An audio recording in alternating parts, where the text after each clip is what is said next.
All right, ladies and gentlemen, what you see before you, going up for no reserve, starting off at one single penny, is the ultimate Sandrail Dune Buggy combo. This will sell to the highest bidder for no reserve, so don't wait until the last minute to bid, because you will get outbid and miss your opportunity to own this one-of-a-kind, awesome, full-blown Sandrail Dune Buggy combo that is a side-by-side killer, folks. So to start, this thing is street legal. It's equipped with a clean, clear Arizona title in my name. It's registered to me. You can use it as a daily driver. It's super reliable. You can drive it here on the asphalt, the side streets, the freeways, which I've posted videos, the backwoods, the fire roads, the dirt, the sand, the snow, the mud, the grass, the dunes. This car is set up perfectly right now with the gear ratio to go in the dunes, as well as the backwoods, the firewoods, and the trails in the street. You can shift this thing from first to fourth. You don't even have to use second or third gear. You can cruise all day long in the dunes in fourth gear without having to worry about downshifting to third. Also, the car is perfectly set up right now to get you up to 100 miles an hour in a blink of an eye. It'll beat the doors off of the Can-Am X3 Turbo, the Polaris RZR Velocity, the Polaris RZR Turbo S, the Textron Wildcat, the YXZ, the Honda Italian. It will smoke all those things. So, with that being said, I want to do a video tutorial on why this car, when compared to those side-by-sides, is better. In the end, to make it really simple and easy for you, there is no comparison, folks. I've had over 70 Sandrails, Dune Buggies, UTVs. I've had them all, from Volkswagen air-cooled to turbos to Chevy Ecotechs with turbos and superchargers. I've had motorcycle-powered cars with turbos, Predator cars, UTVs. I've had them all, folks. I've never rolled one of them, but I'm going to tell you why these cars are safer. So to start, this is the A-post, folks. Grab the A-post, shake it side to side. Do this exact same test at your local power sports dealer. Grab the B-post, shake it side to side. There is no body roll and no flex. You do that on any of those side-by-sides and those UTVs, and you're going to be amazed at the body roll of those UTVs and side-by-sides. That's why those cars are rolling over. That is why people are flipping those things and they're getting hurt. That is why in Glamis, California, you're required to wear a helmet in those things, because they do have a tendency of rolling over. And in California, you're required to wear a helmet on anything under 1,000 cc's, regardless of your age. Sandrails and Dune Buggies, you don't need to do that. So let's break it down why those cars are rolling over, folks. Number one is driver error, and then number two is the track width. The track width is from rear tire to rear tire. This car utilizes 75 inches of rear tracked width. So that is the major stability of the car. If you look at the older Polaris RZRs and some of the new YXZs and even the Can-Am X3 DS, those are 64-inch track width cars. The reason they were pushing those is because they wanted to be able to tell people you can get them in a toy hauler. Yes, you can. You can get this in a toy hauler if it's in my toy hauler. But the second thing is they were encouraging people with the UTV community to put on wheel spacers to get 1 inch, 1.5 inch, 2 inch wheel spacers. So now you're at, let's just call it 2 inch wheel spacers on each side. So now you're at 64, you're at 68 inches. Did that solve the problem? No, because those cars also have a narrow wheelbase from rear tire to front tire and a high center of gravity. Why? Because they want to tell people, oh, this car has, 14 inches of ground clearance. Well, this car has way more than 14 inches of ground clearance, as you can see. It has tons of wheel travel in the front, higher than the Can-Am, higher than the Polaris RZR, and in the rear, the wheel travel is a lot higher, over 20 inches in the rear. So, what's happening with those cars? Well, with the wheel spacers, that, like I said, eliminates part of the problem, but with the high center of gravity and the bigger tires, what's happening is they're still rolling over. Well, what do you have to do? Right here, folks, you need a roof, and you have to invest in an aftermarket cage, which costs you about $3,500. So to start, look at the welds on this compared to the UTVs and side-by-sides with those plastic polycarbonate roofs. They're junk, folks. They're garbage. Where are those cars being manufactured? Some of them are manufactured in Mexico. Some are manufactured in the United States, but who's doing the welding? Here on these cars, the majority of the builders are here locally in Arizona. Like who? Well, Tatum Motorsports. They build $1 million cars. They ship them all over the world. Who else is here? San Limo, Joe Fab, sending his cars to Dubai. They race the Baja 1000. Who else is here? Fodril. Who else is here? Shock Therapy. Who else was here? Predator. All those builders are here locally. This utilizes 1.5-inch tubing, or some cars even use 1 3/4 tubing, but it's all bent tubed frame here in the United States with gorgeous welds. What else are they doing to those cars? Well, here you can see the anti-intrusion bars. They make anti-intrusion bar kits for the Polaris RZR and the YXZs, but those are bolt-on kits, folks. They need to be welded on. That's why when you get an aftermarket cage for $3,500 to make sure your roof doesn't collapse, that's why they're welded on anti-intrusion bars. This car already has them. So, now that you spent $3,500 for your aftermarket cage and you got your wheel spacers, that will help you. But let's point out some flaws on some of those cars. So to start with, look at the Can-Am X3, 2017, 2018, 2019.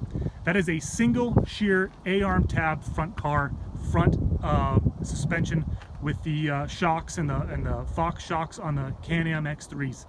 The problem with that is, you can look it up, I don't make this up, folks, is that car is walled out after so many jumps. It's extremely weak. One of the main complaints about the Can-Am X3 is the collapsing of the front end. They make an aftermarket gusset kit, which shouldn't even be bolted on, it should be welded on. Geyser Brothers, that's here locally, they manufacture one. Wheeler Racing, they're here, they manufacture one. So, they increase the strength of the A-arms from single shear to double shear, just like Robbie Gordon's Textron XX Wildcat. The support brackets are just connected to the radiator, folks. That's why you have to be extremely careful on those Can-Am X3s, because the whole front end can get ripped off. And I'm telling you, literally, you can look that up. That's no BS. Also, look at the radius rods on the Can-Am X3. They're junk, folks. The OEMs are junk. They make a rear stabilizer and gusset kit for that as well. Those need to be chromoly. And then to make a good Can-Am X3, you need basically the 77-inch rear track width long travel kit from Long Star Racing. That's about $6,500. So, to break it down for you, folks, you can get away with a cage, you can get away with wheel spacers, but you have to put on rear sway bars on the rear and on the front to keep those cars from rolling over. Does this car use sway bars? No. Is this car going to roll over? Well, any car can roll over, but you're highly unlikely to roll over.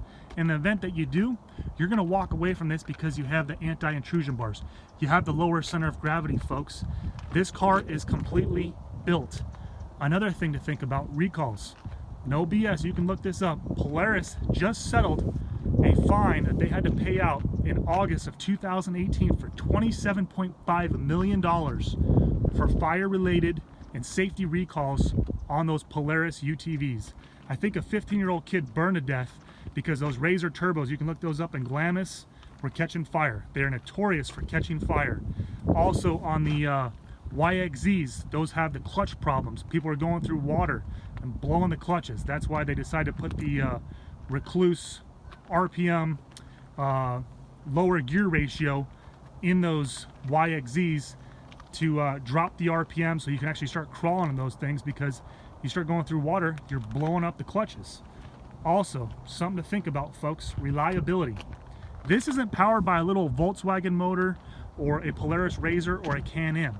This is powered by a monstrous Acura 3.2 V6 J32 A2.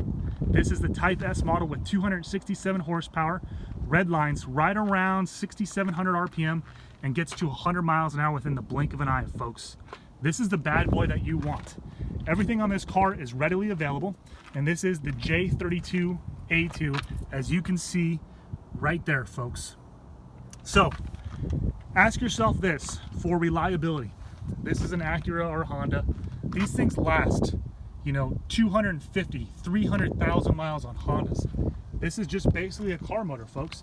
If you need any type of parts, you can go to AutoZone, Checker, O'Reilly, Pep Boys, get your water pump, get your fuel filter, you can get your oil filter, you can also get your starter, you can also get your alternator. Everything is readily available. You don't need to carry a spare belt, folks. When was the last time you have ever seen a Razor or a UTV motor with 20,000 miles? I have yet to see one with 10,000 miles. I've seen a couple Razors down here in Arizona with I think about 6,600 miles, but those are throwaway motors. They're throwaway cars when you're done. Where are the majority of those UTVs and side-by-sides, folks? You don't see those things with 5,000 or 6,000 miles on them. They're usually on the bottom of a canyon or down below on the side of a cliff, or they're wrecked or they're broken.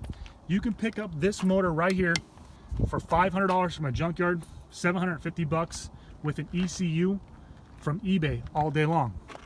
So, speaking of ECUs, what do guys want to do? They want to get their ECU flashed on the Can-Am X3. You know, stage 1 costs you $400. Stage 2 is about $1,000. Stage 3 is running about $2,500, $3,000 to get you about 200 horsepower. Then what are guys doing? Well, they want to upgrade the clutch gears. Well, that's about $1,200. Then they want to do what is called the cooling of the radiator, which costs you about another $200. Then they want to do a Trinity exhaust, which is $1,000. This car already has the exhaust. This car already has the cold air intake. This car already stays cool with the upgraded radiator. Then what do they have to do? They have to do the roofs. They have to do the wheel spacers, the sway bars. I would do the front end gusset kit on a Can-Am front, and then the rear for the radius rods. I would also encourage someone, if they did buy a Can-Am, to go ahead and put in the 5-point harnesses, because I know those cars only come with 4-point harnesses, and the nets to keep you securely locked in. This one comes with 5-point harnesses. So what I'm trying to let you know, folks, this car is extremely safe. The great thing about this, besides being street legal, is you don't need to have a trailer, folks. You can go off of Craigslist and pick up a Volkswagen tow bar, because this right here, this whole suspension setup is indestructible. You can use a Volkswagen tow bar and tow this behind your passenger car, folks. Any little Honda, any little Toyota, any pickup truck, a universal tow bar off of Craigslist for 40 to 60 bucks. You put this in neutral, no drive line to disconnect, and you're good to go, folks. So don't even think about buying a trailer. You don't need one. Like I said, it's street legal. Plus, what's cool about this, folks, is it's super reliable, but on those cold winter days, you have seat heaters. So I want to go ahead and show you here. I'm going to go ahead and turn on the electronic fuel pump, but you have seat heaters right here. So let me go ahead and turn this bad boy on. There's one, and there's two. There's your dual settings there for your seat heaters. Let me turn that one on, if it'll stay. There it is. We'll go ahead and fire up the car here.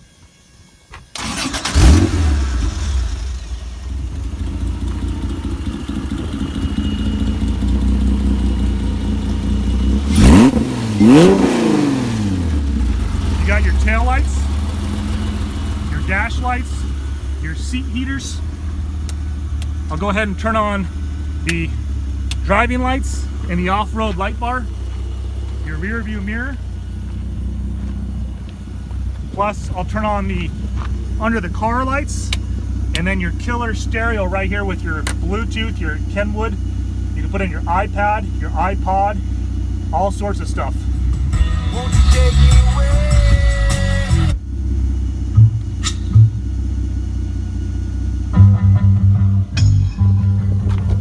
Blue lights down below.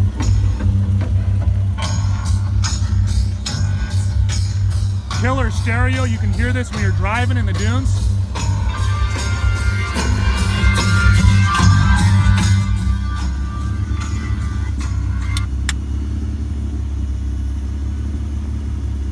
Plus, folks, you got 4-wheel disc brakes.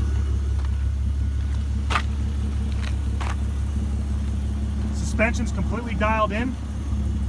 It's actually set up right now for someone 220 pounds for a driver and about 130 for a passenger. You got turning brakes, so you can actually lock the left driver's wheel or the right driver's wheel. You got your storage bags down there for your registration, your insurance, your cup holders. You can put your glasses. You got a storage wing in the back right here, your wing trunk, so you can pull your buddies out.